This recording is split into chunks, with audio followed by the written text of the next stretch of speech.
Everyone, hey, how's it going? This is A God Amongst Men, and I am your host, Corey. So today's video will be just highlighting the excerpt from my last video I did on Ayahuasca and Iboga. This is just strictly going through the lessons I learned from Ayahuasca. I felt that my experience from that alone needed just a separate video for you guys to just tune in and say, all right, cool, this is what he got from it. I learned some extensive things about life that I feel are necessary for other people to hear about, because it shatters the illusion of what we've been brought up and raised in with this dualistic mindset, and that our value is based on external things, right? It's what we've been advertised to. It's what we've been taught from other people. And I go into some awesome detail as to how that was shattered through my use of going through an amazing spiritual journey with ayahuasca down in the Peruvian Amazon. So please stay tuned for that. One thing I do ask is, when you find something in here that you resonate with, leave a comment and say, I resonate with that. If you like what you hear today, please do me a favor. Just hit the like button. And if you're brand new to this channel and you've never seen me before, subscribe. Everybody, enjoy the rest of the show.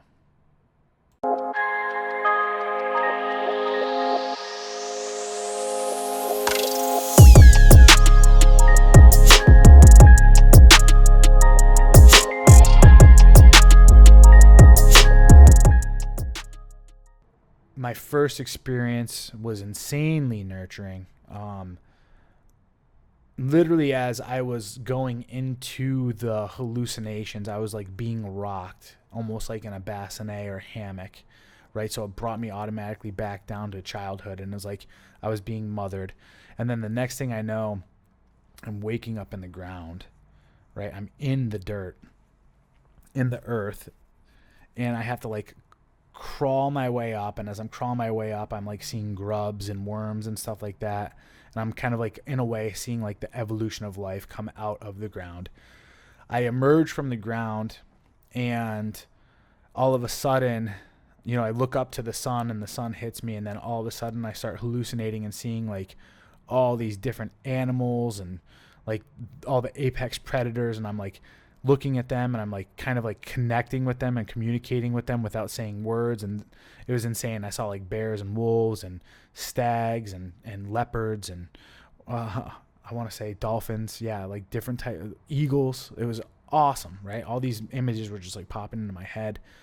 And then all of a sudden it like takes me up into space, and like I launch into space. And then the second I launch into space, I meet my soul. I meet my soul that was sitting in like an alien spacecraft, and I'm like, oh my God, my soul's an alien.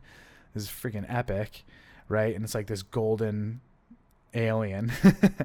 And then all of a sudden the alien just descends down into my body, like just like a fucking meteor right into my solar plexus. And then I see it in my solar plexus as like this little fetus, and it's like wound, it's like in a womb. And then all of a sudden it's like it ate like a magic mushroom out of Mario, and all of a sudden I feel it just go like wom, wom, wom, wom, wom, and like grow into my body. Like, and then all of a sudden I start seeing through its eyes through my eyes, and I was like, man, this is fucking nuts.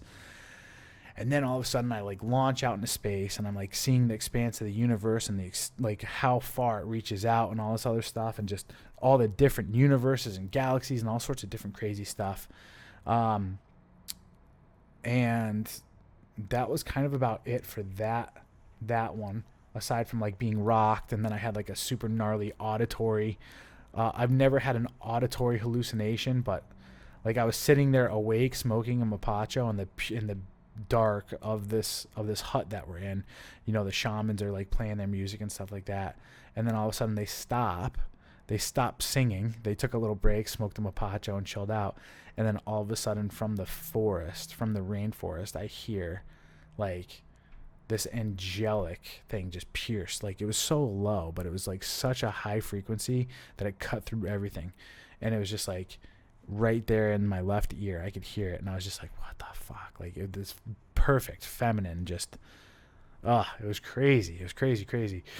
I had a lot of other experiences. We won't go into it. I don't want to make this too long, but needless to say, what it comes down to is this. Ayahuasca does a tremendous job of showing you the expanse, everything that is out, right? Everything that has been created by consciousness, the different forms, the different realities, the different entities, all sorts of other things, right?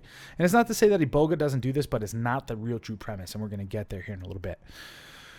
So, also some other things that you're going to be able to really understand about ayahuasca is this. What ended up happening after I left. Now, this is one thing that people need to understand when doing these journeys.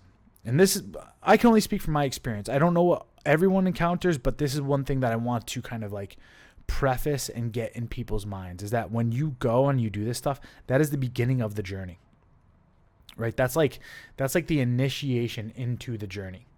And what I mean by that is this. Don't go down there. Don't go into any of these ceremonies expecting to get 100% of the answers right away.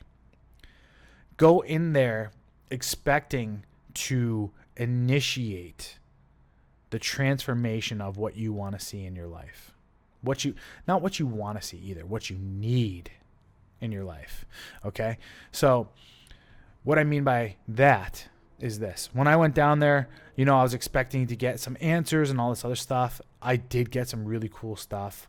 I walked, honestly, top 3 experiences of my life. Top 3 experiences of my life for sure was going to Peru, drinking ayahuasca, having those ceremonies. Like, the beauty of it, it was just epic. It was epic. With that said, when I came back home, however, is when everything fell apart. I came back home. I closed down my business, which meant that I had no income. My PTSD and my anxiety and my depression were through the roof. I lost all my friends. I lost all my money. I had my cars repossessed. I lost my home. I became homeless. But the crazy part was, there's a silver lining to this, is that it was everything that I needed in order to learn my own value. I needed to hit rock bottom in order for me to realize that my value was not extrinsic from myself. What do I mean by that? It meant that, my upbringing, the entire time that I've been raised, I had been taught to believe that the keys to my happiness, the keys to my own identity, the keys to my own value, the keys to my own self-worth was from what I owned, what I had in my bank account, the house, the roof I had over my head, the clothes that I wore, all this other stuff. And I had to hit rock bottom and make a choice to live once I was there with nothing, with no friends, with the loss of identity in 2 regions, right? Of my business and of getting out of the military, of a life of being validated. Of being validated by the external. And I had to sit here and say, man, am I going to live? Can I choose right now to live my life and not take my life right now and let other people dictate my value? Can I live? Can I start off tomorrow saying, you know what? I choose to live my life because I choose to live my life. And I choose to live life tomorrow, starting tomorrow, with me as the center focus, with me as the most valuable character in my story. And I said yes to it. And it was not an easy road. It was not an easy road to rebuild. The next 2.5 years of my life, I was still practically homeless. I was not nearly in the shape that I'm in today. I was, I was all over the place. I mean, I had to file bankruptcy. I had to get a new car. I had no money. I had to fight to get all this other stuff. I had to start going to school. I had to get jobs. I had to, you know what I mean? Like, it was just like, it was crazy, all still while battling the depression and anxiety. So the ayahuasca did not cure my anxiety and depression. It didn't. But what it did cure was a broken foundation. Cured a broken foundation that my entire life rested upon, and it tore up my foundation from old, and it reset it with a new belief system, with a stronger foundation. And I believe it's a foundation that can weather any storm now.